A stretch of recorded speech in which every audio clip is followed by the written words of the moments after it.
This conversation originally premiered at CFF on March 28th, 2025.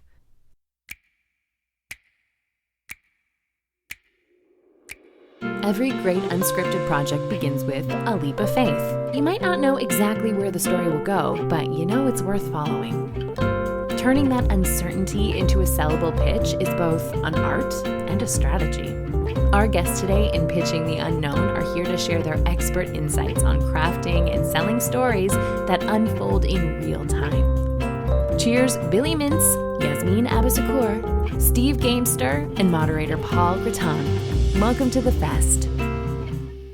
Today's panel is very interesting because when I first heard it was about pitching, my immediate response was to kind of go, with everything that's going on in the world today, why bother? But in fact, I think probably more important than ever. We have a wonderful panel today. There was a series that I ran on Bravo about 20 years ago that was developed by Grant Tinker, and it was called Beggars and Choosers. And it was essentially a satire of the television industry, but it kind of divided the world into those who chose what would go into production, the people who were working for the broadcasters, or the commissioning agents, and the people who were desperately trying to pitch their projects. And even though the world has evolved a lot over the last 20 years, I think there's still some truth in that. And today's panel, I think, is equally balanced between beggars and choosers. So let's go straight to the CBC, given the fact that you could be completely defunded if a certain party wins majority. Are you actually taking pitches at this point in time? Well, this chooser is begging you to pitch us. We are taking pitches. I am very lucky to work in development, and we have been accepting pitches throughout this entire, throughout the entire time that the industry's been, what was it? Like survive to 25, stay in the mix to 26. Throughout it all, we are accepting pitches. We're doing more development than ever, partly because of the changing landscape. We know how quickly tastes are changing, and we want to make sure when it comes time to commission that we have a wide range of projects in our pantry. And so this year we've been instructed to develop more than we've ever developed within our department. I work primarily on long-running series and 3 or 4 part limited doc series. I work closely with my colleagues commissioning one-off documentaries, but I myself am not I do not do that myself. So just to sort of set the stage here, when you hear what I'm talking about as far as over commissioning, I'm really talking about these long-running factual series, and hopefully we can talk about those a little bit more. But yes. Over to our other chooser at Blue Ant. Can you explain what's been going on with all these acquisitions in the last 48 hours? Something happened this week? It's opening day of the baseball season was yesterday. That's what you're talking about, right? We don't want to talk about that. Well, I wouldn't mind talking about that. But yes, obviously big news this week and very exciting news. The deal was just announced on Monday.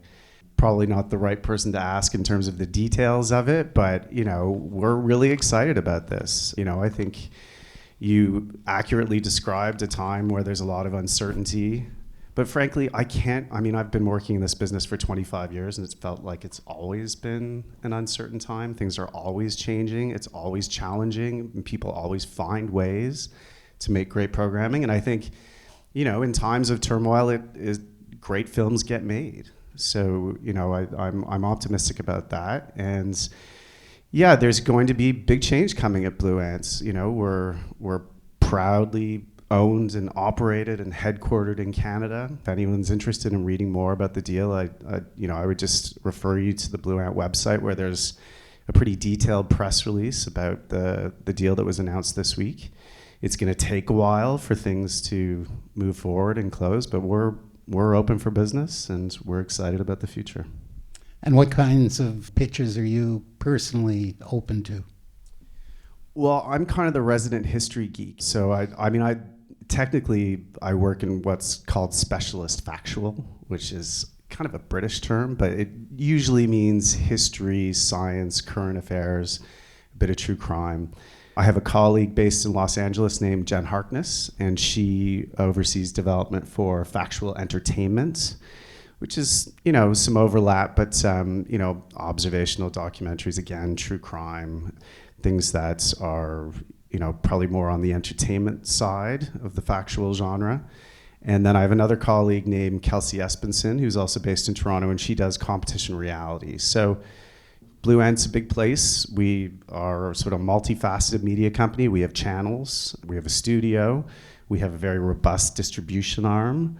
So we work across all the genres in factual pretty much. And now with the new development, we're going to have a much more robust lifestyle team and more competition reality. So there's more coming. Billy, the director of Gold Bars. This is a very interesting documentary because it starts off as one thing and, to my mind, becomes something else by the end. It's basically a sort of investigative whodunit based on some conspiratorial theories about a guy in Montreal who may have been the recipient of Nazi gold bar shipments. And then at the end, it becomes really a touching study of a young girl's devotion to her father, who clearly has some form of obsessive compulsive disorder. My question to you is, I know you pre-sold it to the Doc Channel. How do you pre-sell a documentary that's so schizophrenic in nature? Well, it didn't start out being schizophrenic in nature. It's a great example of what the original intention of this panel was. Is like, you come up with this, you find a story, and it's an exciting story. You don't know how it's going to turn out, but you pitch it as if you do know what it's going to come. And I think there's like an understanding both by the executives and by the people who are pitching, is like, we don't really know, but this is what the story is. And I pitched it here as well as in the States where I was living. And, I was, and I got some because of the pitch, it was such a big pitch about finding Nazi gold. Like, we uncovered, or so I thought, $3 billion worth of Nazi gold. And so, like, I'm pitching Spielberg, I'm pitching Ron Howard, and, like, I'm having these, like, really high-end meetings on a total bullshit story that they knew was bullshit, but I didn't. And then I found out it was bullshit. And so, like, I had to, like, I had one, big production company very interested, and I remember CBC was very excited about their interest as well. And then I found out the story was nonsense. And so I let them go, the production company out of Los Angeles. But then with CBC, it was more like, okay, well, here's the save. Like, here's what the story actually is, but it's, it's like, not this, but how about this? And luckily, my exec, Jordana, liked it, and so we went forward with it. But it was definitely, you had to pivot on the spot when you found out the story wasn't necessarily real. Interesting. Mike, you're now kind of pitching your first feature-length doc as a director, but you have a lot of experience in the industry. The documentary is called Don't Come Upstairs. You've managed to make a pre-sale to CBC on it, I believe. So CBC is actually funding it through Passionate Eye. So, and we've shot it. We're in post right now. So in the cut currently. Are you doing post? I'm co-editing. Yeah, which, we could get into the pros and cons of that, but yeah. I gather the documentary is about your family and some secrets that it has. So how did you go about pitching that? Yeah, okay, so, it was a really long process, and initially I did not know that this was going to be a documentary. Initially, I wanted to save my family, and I'm a filmmaker. I started on camera and went behind the camera, became an editor, produced some short-form documentary content. So the only way that I knew how to get this story, my head around this big thing, was to just set the camera up and get the people involved to sit in front of it and just to roll it and ask all the questions that I had been dying to ask for 35, 40 years. And the hardest person to convince was my father, because he's sort of the linchpin of this whole thing, the crux of this thing. And he said, I will sit down with you under one condition. These tapes, they go in my safe, and you can have them back when I'm dead. So, okay, sure. I just want to figure out how to get through this with my family and try to get some meaning and understanding from what happened to us growing up. Because it is about a big secret that my father primarily and my mother had carried and hidden and sort of lived two different lives, right? Like the family life and then my dad when he left the house life. And so that was the first step. So I had all of this pre-interview footage. I had 12 hours of pre-interview with my closest family members. And then I knew that I couldn't. I spoke to a mentor of mine, actually, John Fawcett, who's he does film and television. He sort of expressed to me, he said, Mike, I don't think you can wait for your dad to die. Like you need to. You can't do the reconciliation after he's gone. You got to do this now. And I had been feeling that, but just had been working up the courage to do that. So it was this very long process of, while I'm getting my pitch together and pitching the CBC and others, the story was I'm also pitching my dad on the documentary and trying to get him to see my perspective of like, we can't just not talk about this and then your life is over and that's it. Like we gotta figure this out now. So that process was a simultaneous thing. So pitching the CBC was interesting because I'm also trying to get, I've got access, kinda, like maybe, he's gonna agree to this thing. And there were some really scary times. Please don't tell Michelle, but there was a lot of back and forth. No, that I did not get that moment. So, but it was very, very touch and go. It still feels very touch and go. But so it was like a double pit. I think they could probably read the stress and concern and the life of the story was like all over my face. So yeah, that's sort of the process. How did you convince CBC that a personal family story like this, from a first-time director? And because it was so deeply personal, and there was a mystery, we did wonder, It's not that big of a deal, guys. It's not that big of a deal. It's the fact. Take the claws of the idea out. How do you unhook the fear and the tone. So I think there was one thing that and this might be valuable for you guys, is the sort of like the approach of the mystery. The mystery is it's like the hook, right? It's like we all want to know what the thing is. And I think we're really used to watching mystery genre where the lived experience of the family members involved is kind of absent, right? Like we're just getting the facts and then that happened and then this it's the Dateline version of those things. So the angle for me is like, I don't want to actually, Michael leads to a question that I'd like to address to both choosers. What is it that you look for in a pitch? Sure. Well, I mean, I think there's obviously lots of things. What makes their project unique? You know, in industry parlance, we always refer to the USP. What's the unique? You know, marketing budgets are tight, publicity teams are small. You know, how is your film going to, is this something that makes sense for a film to be made about? I'm always very interested in the team. You know, that's a big part. And this team to make this film. You know, I think it's really important for people to be realistically ambitious. Be ambitious, but be realistic.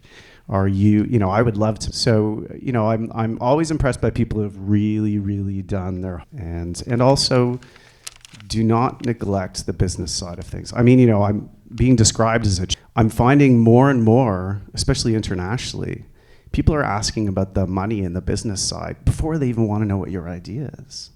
So don't neglect that side of things. Think about partnerships. If you are the creative person, team up with someone who's a great business mind, who's going to be able to answer those questions. World rights or just broadcast rights, or without getting into too many details, what's if international distribution rights, for example? I mean, it sounds like a cop-out, but really every project is different. You know, we are a very internationally focused company, so we really think internationally about how this project can not just be sold or seen in Canada, but but all over the world. And yes, we have very robust distribution arm with, representatives in we do like projects because that's a big part of our business. But if it's a good project. Yasmine, what do you look for in a pitch? And the second part of the question was, again, distribution and rights and that whole thing.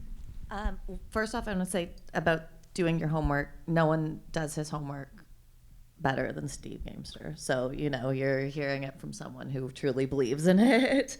He is known for that. And I would echo what he said about the marketing hook. We are just finishing our new commissioning filters for this year. And I don't know how many times in that document we've written buzzy, marketing hook. There's the marketing dollars, even if you put all your spend behind it, because, the content world is so fragmented, it's not going to get to everybody. So there just has to be a natural way in for people, and ideally more than one natural way in. We obviously, our mandate has always been to reflect modern Canadians back to themselves. We're very lucky that that's hot right now. We don't have to stretch to do that, but we are doubling down on the idea of a sense of place. So any pitch that comes to us, how are you bringing a community in Canada to life for the audience, for the viewers? Mike and I were just talking about one of CBC's new scripted series called North of North. If you haven't watched it, please do. It's excellent. Not even my department, but I love it. It's so great. And it does that so effectively. It is one of the most expensive shows we've ever done because it's shot in Iqaluit, but it stands for, like, some of our projects we sell, you'll see them appear on Netflix, and sometimes it's with North of North. It was a partnership from the beginning with a couple of our unscripted projects. Bollywed just started airing on Netflix. They bought it after the fact, yeah. Anybody who's attended pitch sessions, I've been on a number of the juries for TIFF, for example, and we often go behind the scenes and we're torn between who did the best presentation in terms of entertainment for people in the room, as opposed to what would make the best project a couple of years down the road. Again, a question to the two choosers. How important is an entertaining and elaborate pitch? Should people invest in it and spend a lot of time and money developing a pitch that's inherently entertaining?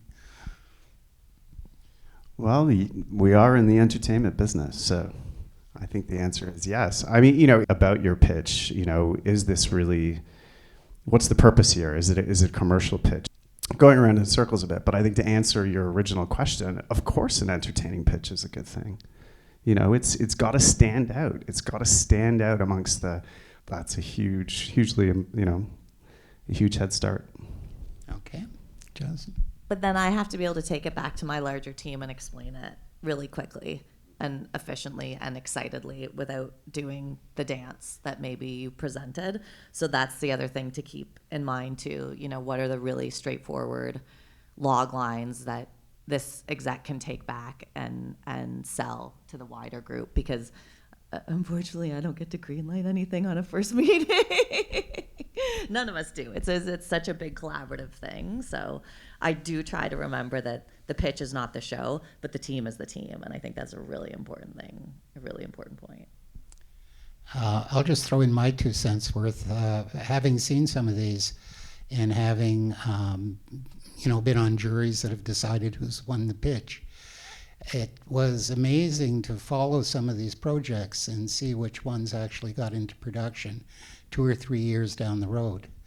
And certainly in terms of how elaborate the pitching got at TIFF at one point, I don't know if it's still like that. I haven't attended in the last 2-3 years, but at one point, I think people spent months preparing their pitches. But they really didn't have any idea. Yeah, I just to piggyback on what everybody's saying, it's like, for me, executives, I feel like, because most of my business is pitching, and I pitch like maybe I'll get 1% buy-in of the amount that I pitch, and I just sort of feel like you don't have. I don't know if you need to put so much time into your pitch, because and it might be different what you're saying, Andrew, but it's like, I'll pitch people like Andrew, or I'll pitch networks, and they know what they're looking for. They know what they like. Than the stuff that I pitch, which is like literally I'm like a serial killer pusher, and so if I've got like thousands of hours of tapes of that serial killer, I know I've got something that might sell and might not sell. But yeah, I don't think that there's. I mean, I certainly have stopped putting so much time because I'm a storyteller. So it's like I dance. You like, and if I'm not getting it, then I'll be like, okay, well, I got something else. Let's see what else. How about this one? So it's really just like it's like the schmata business. It's also like it's a process, right? I mean, it seems extremely rare these days where you go in. Like, I don't think I've ever seen it happen. I've heard of it happening, where someone is in a room and sells it in the room the first time. Like it's over weeks, months, sometimes over a year. And, projects evolve over time. And, nowadays it feels like people only want to see tape. The idea of sort of written pitches, like I'll send out written pitches now, and my first thought is like, I don't know if anyone's really reading these, so it's really because there's so much, resources are limited. Getting pitches from everywhere, so people want to see tape. And I think instead of sort of a big entertaining in-person pitch, I think what happens now is you get sizzled. It's a phrase that's used sometimes. People produce these amazing sizzles, which are fast and exciting, but then you have to really think: is there a 44-minute film or 88-minute film or series behind this thing that entertained me for 90 seconds?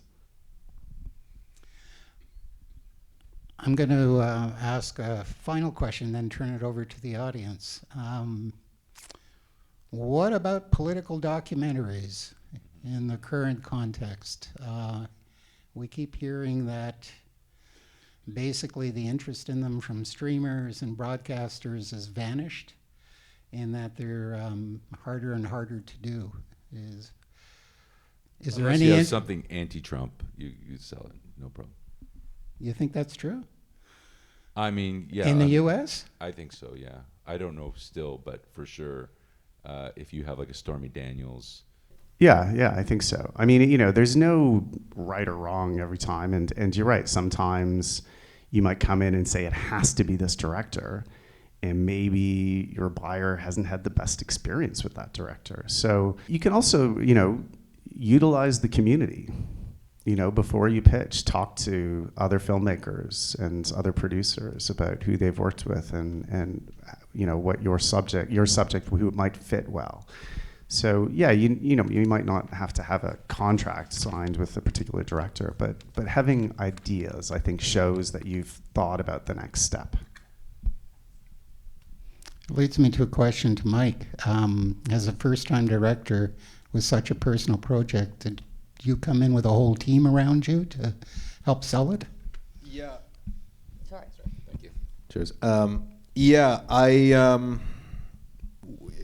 I think because I have the fortune of having come from the film industry, I was able to sort of connect those people and allies, people that I've known for a really long time. I did not just go to, a random person with the project, because for me, just even opening up about it was really sensitive. So I went to people who were really close friends and who they were able to see the material the way that I saw it because they knew me really well.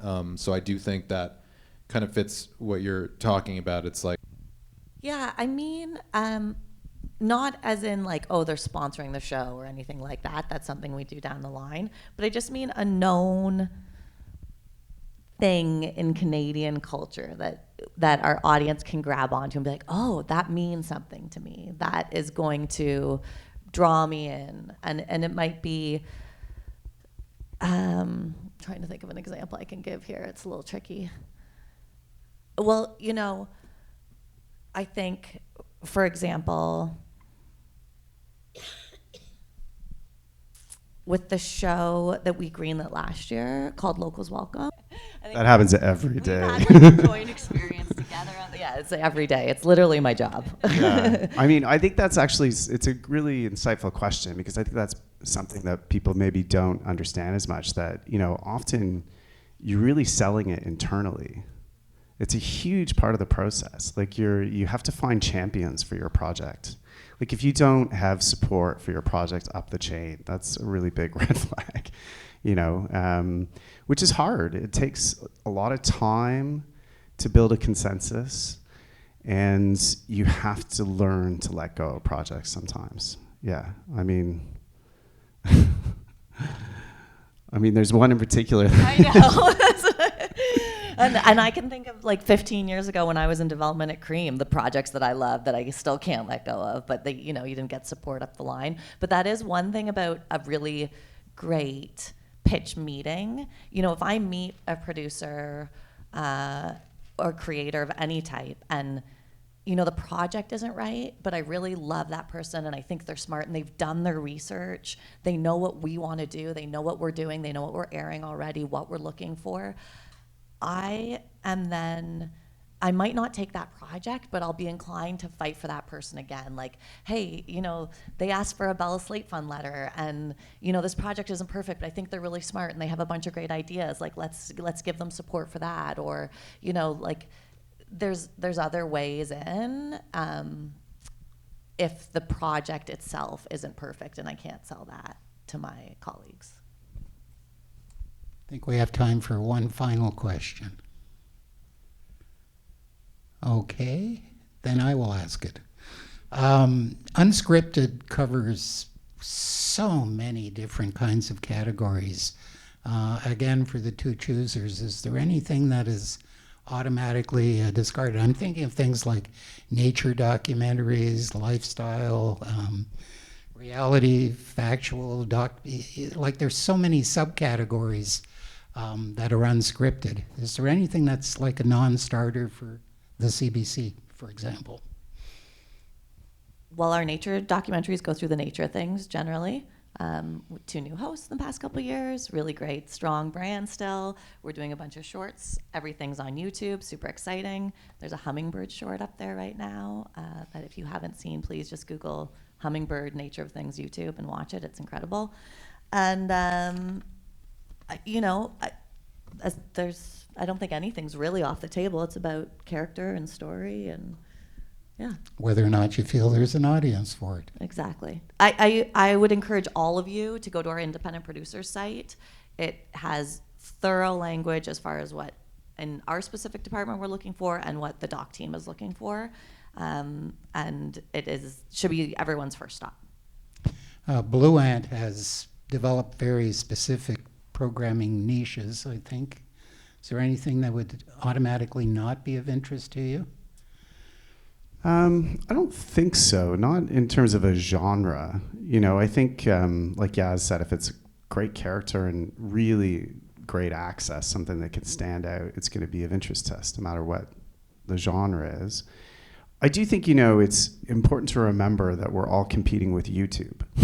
I think there's more eyeballs on YouTube than Netflix and Amazon combined. And it's a very sort of disciplining thing I think of whenever I'm pitching something on my own or evaluating something that's been pitched by me. Like, could someone in their basement make this film for YouTube for $500? And often the answer is yes. You really have to think about, and that's a good thing in many ways, that does. You can reach huge audiences through YouTube, and especially if you're at the beginning of your career, to really find a voice, in that way. But of course, you also have to make a living, and if you want to buy a house in this city in particular, so I understand that. I don't want to suggest that that's an easy route by any means. But I think it's a good test when you're thinking about pitching Blue Ant or CBC or Netflix or whoever. Why does this project belong on television or on the streaming platform or whoever I'm pitching? All right. This turned out to be far more positive than I thought it might be, despite my best efforts to be a downer. I want to thank the panel for elevating the discussion. Billie Mintz, Mike Lobel, Yasmine Abbasakoor, and Steve Gamester. Thank you very much. Thanks, Paul. Thank you, Billy, Mike, Yasmine, Steve, and Paul for proving that a little uncertainty and a great pitch can go a very long way. This conversation was produced by Jen Pogue, Ashley Rains, and Bern Euler for Canadian Film Fest. Music by Brett Higgins. This episode of Cheers and Chats podcast is co-produced, edited, and sound mixed by Avery Hughes. For more info on the fun happening now at CFF, find us at canfilmfest.ca.